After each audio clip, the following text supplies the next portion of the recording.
નમસ્તે મિત્રો, હું પ્રવીણ માળી.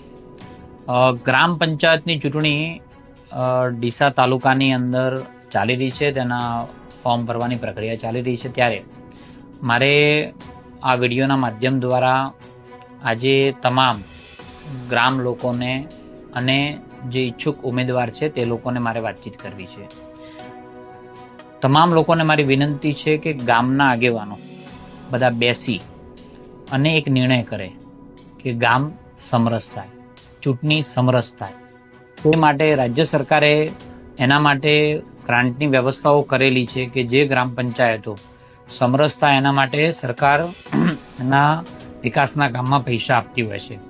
પરંતુ હું વ્યક્તિગત રીતે એવું માનું છું કે ગામની અંદર ઝઘડા ન થાય, સામે લડાઈની ચૂંટણીઓ, વર્ગ વિગ્રહ ના થાય, એના માટે જે પંચાયતો સમરસ કરશે તે પંચાયતોને વસ્તીના ધોરણે 10 લાખ રૂપિયાથી લઈ અને 25 લાખ રૂપિયા સુધીની ગ્રાન્ટ અલગ અલગ રાજ્યના જે હેડ આવે એ ધારાસભ્ય તરીકેની હોય કે અન્ય ગ્રાન્ટો હોય એ બધી જ ત્યાં ગામની અંદર વાપરવા માટે હું આ તબક્કે સૌને વિનંતી કરું છું.